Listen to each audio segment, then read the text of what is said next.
आरती बचपन से ही पढ़ने में बहुत कमजोर थी। उसका शरीर का रंग सांवला था, चेहरे का डिजाइन कुछ खास नहीं था। औरों के अपेक्षा भगवान उसके दांतों के भी बनावट अच्छा नहीं दिए थे। आरती का चेहरा अच्छा ना होने के कारण स्कूल में बच्चा अक्सर उसे चढ़ाते रहते थे। कोई आरती का फ्रेंड बनने के लिए तैयार नहीं था। जब आरती अपने गांव के गालियों से गुजरती थी, बगल में खड़े लोग भी अपना मुंह फेर लेते थे। आरती को इस बात से बहुत ज्यादा पीड़ा होता था।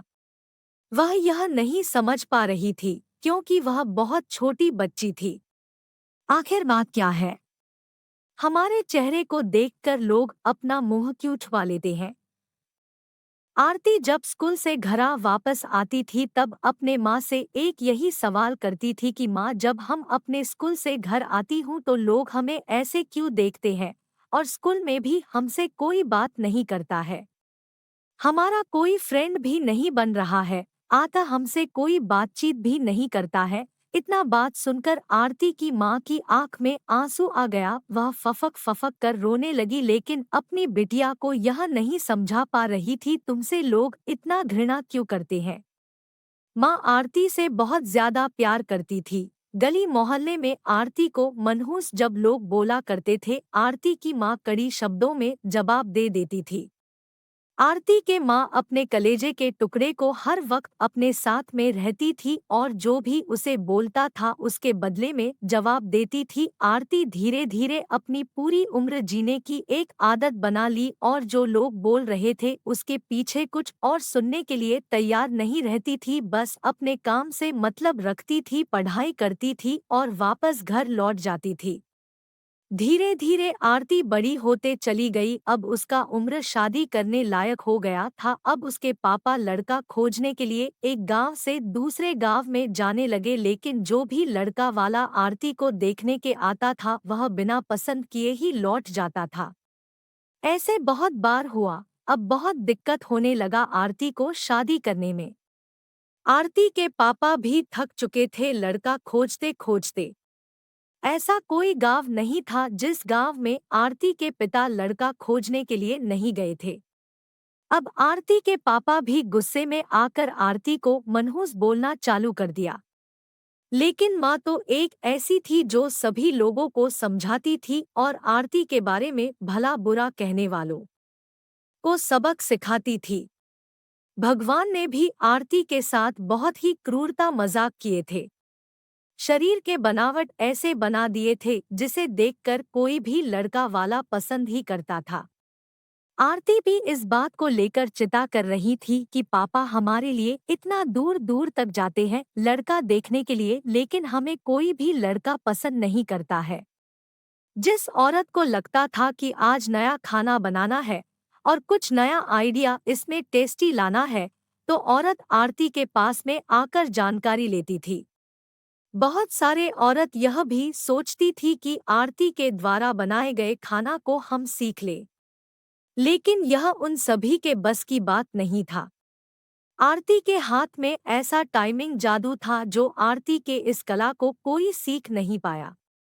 आरती का जीवन और उसका लाइफ चक्र उतार चढ़ाव में कटता रहता था। माता पिता और रिश्तेदार बहुत कोशिश कर रहे थे कि आरती की कहीं न कहीं शादी हो जाए। बहुत कोशिश के बाद माँ पापा ने एक लड़का वाले को मना लिया था। वे सब आरती को देखने के लिए घर पर आने वाला था। आरती को इस बात की खबर लग जाती है कि हमारी शादी होने वाला है। आरती दुखी हो जाती है और गुस्सा करने लगती है और आरती रोती हुई कहने लगती है कि आप सब इतना सारे लड़के वालों को देखने के लिए बुलाते हो, लेकिन कोई हमें पसंद नहीं करता है और जो भी आता है हमारी मजाक बनाकर चला जाता है। आप सबकी बदनामी होती है। गांव समाज का बोलता है कि लड़का वाला देखने आया था और आरती को पसंद नहीं किया।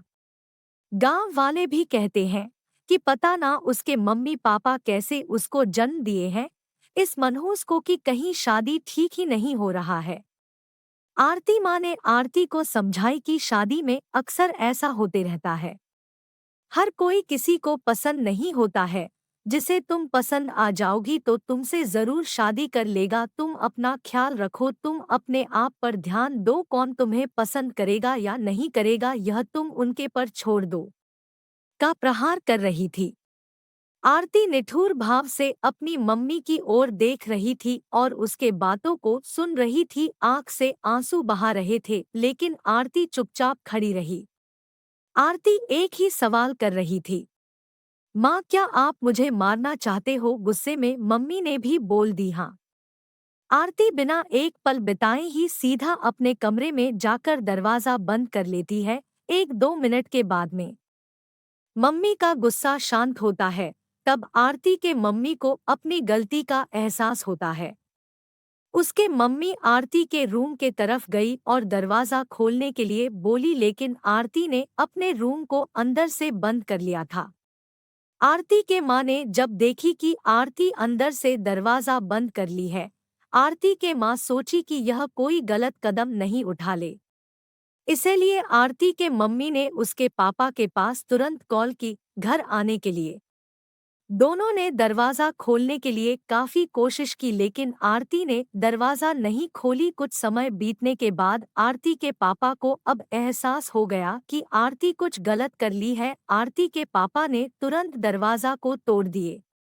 आरती के मम्मी पापा ने अंदर का सीन देखा तो अवाक रह गए। आरती ने दुपट्टे का फंदा बनाकर पंखा से लटक रही थी। अभी ज्यादा वक्त नहीं हुआ था, वह सिर्फ बेहोश हुई थी। माँ और पापा ने तुरंत उसे उठाकर पंखा से अलग किए, फिर गले से दुपट्टा निकाला और बेड पर आरती को लेटा दिए। स्थिति को देखते हुए उन्होंने तुरंत डॉक्टर को कॉल लगाए। माँ की नज़र अपनी लाडली बेटी आरती के मुट्ठी बांधे हाथ पर जाता है। हाथ में एक चिट्ठी रहता है और टेबल पर पड़ी 5,000,000 का चेक मिलता है, जिसमें 5 स्टार होटल में सेफ की नौकरी करने के लिए कंफर्मेशन लेटर था। उसी कंफर्मेशन लेटर और चिट्ठी को लेने के लिए आरती बाहर गई हुई थी। कुछ समय के बाद डॉक्टर आते हैं और आरती का इलाज करते हैं। डॉक्टर आरती के चेकअप करने के बाद बोलते हैं कि शुक्र है लड़की बच गई। कुछ सेकंड और देरी होता तो आज यह लड़की हम सभी के बीच नहीं रहती। आरती बेड पर बेहोश अवस्था में पड़ी थी। डॉक्टर ने बोला कि आरती धीरे धीरे कुछ घंटों में ठीक हो जाएगी। मैं दवा लिख दे रहा हूँ, जिसे आप मेडिकल स्टोर से मंगा लीजिए।